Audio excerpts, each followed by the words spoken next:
नमस्कार, आप देख रहे हैं आरएडी न्यूज़। मैं हूं योगेश चक्रवर्ती और इस वक्त हम राजभवन के गेट पर मौजूद हैं, जहां राज्यपाल की ओर से गणतंत्र दिवस के मौके पर टी पार्टी दी गई है। हम आपको बता दें कि इस टी पार्टी में तमाम दलों के नेता पहुंचे हैं। मुख्यमंत्री नीतीश कुमार, साथ ही जेडीयू के तमाम बड़े नेता और विधायक पहुंचे हैं। बीजेपी के तमाम नेता पहुंचे, जबकि आरजेडी के चुनिंदा विधायक पहुंचे, इक्का दुक्का विधायक पहुंचे हैं।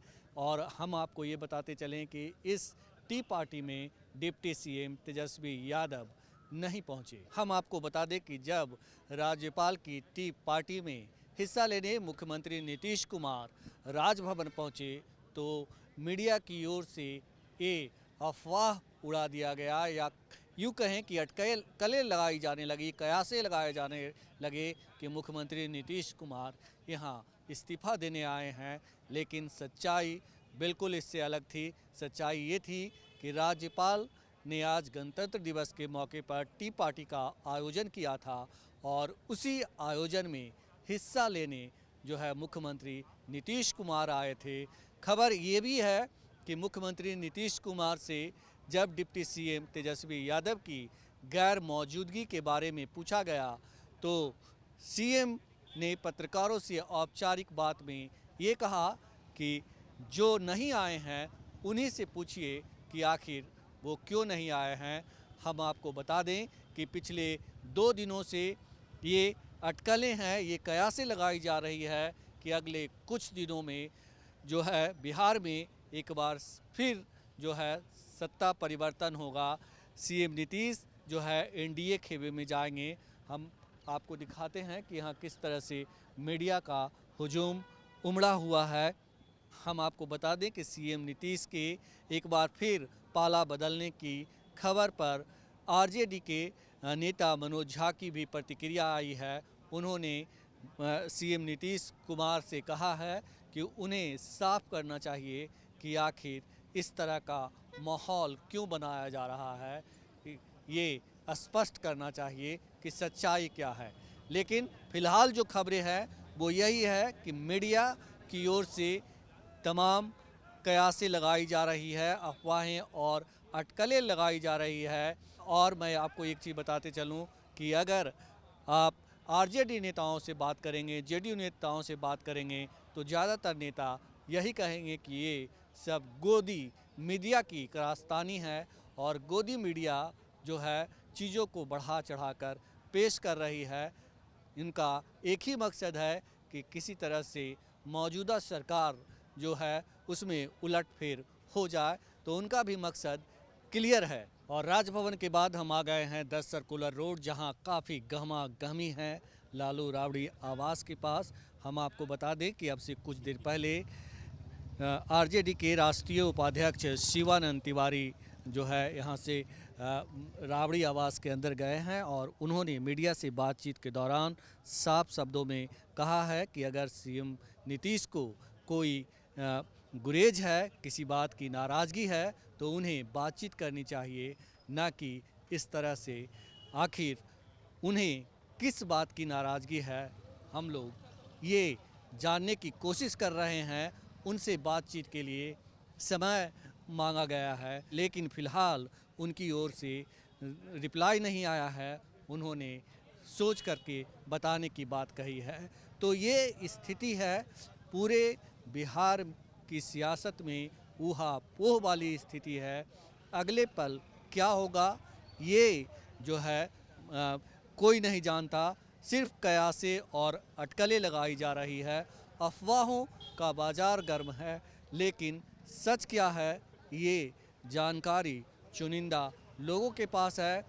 मेरे पास जो जानकारी है उसके मुताबिक अगले 2 दिनों में, यानी कि परसों 10 बजे सुबह जो है मुख्यमंत्री नीतीश कुमार इस्तीफ़ा देने राजभवन जाएंगे, और उसके बाद जो है आगे की कार्रवाई होगी, या उसी दिन शाम में जो है वो शपथ ले सकते हैं नए। लेकिन हम आपको बताते चलें कि मुख्यमंत्री नीतीश कुमार के लिए इस बार सत्ता परिवर्तन आसान नहीं होगा।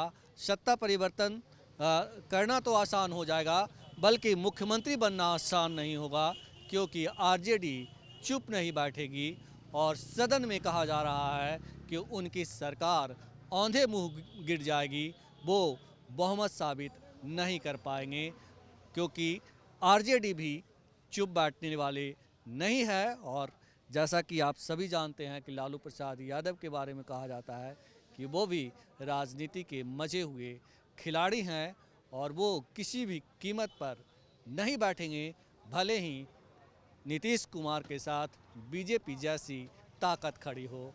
लेकिन सीएम नीतीश की सरकार गिराने के लिए एड़ी चोटी का जोर एक कर देंगे। अगर सीएम नीतीश की सरकार विधानसभा में फ्लोर टेस्ट में फेल हो जाती है तो सारा समीकरण बदल जाएगा। एक बार फिर नीतीश कुमार ने तय कर लिया है मोदी का चरण वंदना करने को, पीएम मोदी की चरण वंदना करने को। सर, आपने कहा कि नीतीश कुमार जाएंगे और फिर मुख्यमंत्री बनेंगे, शीर्ष नेतृत्व को कोई एतराज़ नहीं होगा, बिल्कुल बीजेपी को एतराज़ नहीं होगा, लेकिन क्या वो बहुमत साबित कर पाएंगे विधानसभा में? वही तो कहाँ दिक्कत है बहुमत में, नीतीश जी के पाला बदलने से। देखिए अभी जो बिहार असेंबली का जो कंपोजिशन है ना, उसमें कहाँ दिक्कत है। जो जादुई आंकड़ा 122 का है, 4-5 सीट अधिक न थी जो विपक्षी गठबंधन है उससे। अब देखिए ना आगे खेल, अभी तो नीतीश जी पाला बदलने जा रहे हैं। अब फिर जो महागठबंधन है अभी, जिसको आप कहते हैं राजद, कांग्रेस, वाम दल, अब इसमें कहाँ कोई कांग्रेस पर निशाने पर होगी, क्या होगी, अभी कुछ खेल आगे का भी देखना पड़ेगा। बहुमत में तो कहीं दिक्कत ही नहीं। देखिए एक पहला, हाँ, बहुमत में कोई दिक्कत नहीं मुझे दिख रही है। बहुमत में कोई दिक्कत नहीं। मेरे पास जो खबर है सर, वो ये है कि जेडीयू का टूटना तय है और जैसे ही सीएम नीतीश सदन में बहुमत साबित करने जाएंगे, जेडीयू टूट जाएगी। तो मैंने असेंबली चुनाव होने की नौबत आएगी क्या? मैंने आप जो कुछ ही तोड़ फोड़ की स्थिति देखिए, राजभवन अभी एक बड़ा ब्रेकर है आगे की राजनीति के लिए, जहां असेंबली अभी जो सत्तारूढ़ महागठबंधन अभी तक है, उसके लिए जब तक स्पीकर राजद के अवध बिहारी चौधरी हैं तो एक हैं कवच। लेकिन जैसे ही ये सरकार आएगी तो सबसे पहले अविश्वास प्रस्ताव स्पीकर के खिलाफ आएगा। तो वो जरा सा उस सब तरह के सिचुएशन, सिनेरियो, संख्या बल का भी आकलन करना होगा योगेश जी। जो आप सत्ता के गलियारे में चर्चा है, आप ठीक कह रहे हैं कि फिर लालू क्या बैठ जाएंगे, कि लालू भी नीतीश को फिर सत्ता से हटाने के लिए तो घर नहीं बैठे रहेंगे, तो वो उनके दल को, जदयू को तोड़ेंगे या कुछ का इस्तीफा होगा, यही ना कह रहे हैं। सर, आप इतने वरिष्ठ पत्रकार हैं, आपको भी जानकारी होगी कि बीजेपी के ही कई विधायक जो हैं क्रॉस वोटिंग के लिए तैयार हैं। वो लोकसभा चुनाव लड़ना चाहते हैं और कहीं ना कहीं लालू यादव से उनकी डील हुई है। जेडीयू के विधायक जो है वो क्रॉस वोटिंग के लिए तैयार हैं और टूट के लिए भी तैयार हैं। ऐसे में नीतीश कुमार इस बार कैसे जो है बहुमत साबित करेंगे? जो आपकी खबर उसमें और जोड़ लीजिए कि, और सवाल से जोड़ लीजिए कि क्या राजद और कांग्रेस के विधायक टूट को तैयार हैं? पूरा जो एक इनमेस हो जाएगा। तो आप जान लीजिए, जो आपकी खबर है ये भी सवाल में ही रखी अभी कि तो जो सवाल है, तो क्या राजद और कांग्रेस के विधायक टूट को तैयार हैं? आप इससे इनकार नहीं कर सकते हैं। लेकिन वो टूट दल की टूट नहीं होगी। कोई विधायक आज की तारीख में जिस दल में टूट होगी 2/3 चाहिए योगेश जी, और अदरवाइज इस्तीफा दे करके कोई जाए। तो इस्तीफा देकर जाने से किसके लिए सहूलियत होगी? वो सहूलियत यदि जदयू का विधायक यदि इस्तीफा दे तब महागठबंधन को फायदा होगा, और इधर के विधायक यदि टूट होगी, टूट तो 2/3 किसी में भी नहीं होने जा रही है। एक कांग्रेस में ही है जहाँ की 19 विधायक हैं, जिसको आप कहते हैं टूटने का, दल में टूट का खतरा। आपको याद कीजिए जरा सा पिछला विधानसभा का चुनाव, उसी समय कांग्रेस अपने विधायकों को समेटने लगी थी, केंद्रीय नेतृत्व का बात होने लगी थी। ऐसा तो हो सकता है कि जेडीयू के विधायक जो हैं वो क्रॉस वोटिंग कर दें, तो ऐसी स्थिति में सीएम नीतीश जो है बहुमत साबित नहीं कर पाएंगे। देखिए ये सब तो पटल पर क्या होगा, हम लोग अभी से ही आकलन जो करेंगे कि जो परिस्थिति होगी, यदि वो 122 का जादुई आंकड़ा नीतीश कुमार नहीं जुटा पाएंगे तो फजीयत होगी। वो फजीहत बीजेपी की भी होगी। लेकिन आप कल्पना कीजिए ना कि बीजेपी यदि सत्ता में सहभागी बनेगी तो उस सरकार को प्रोटेक्ट करने के लिए, बचाने के लिए भरसक सब कुछ ना करेगी। मेरे पास सर जो अंदरखानी खबरें हैं वो ये है कि इस बार सीएम नीतीश के लिए बहुमत साबित करना टेढ़ी खीर ही नहीं, मतलब नामुमकिन है, क्योंकि ऐसी बिहू की रचना कर दी गई है। तो आप जो आपके पास खबर है ना, वो बिहार में राजनीतिक संकट नहीं और बवाल होने वाला है। नहीं कि कोई सरकार नीतीश कुमार फिर पलटी मारेंगे और बहुमत नहीं साबित करें तो इससे बढ़कर फजीहत क्या होगी।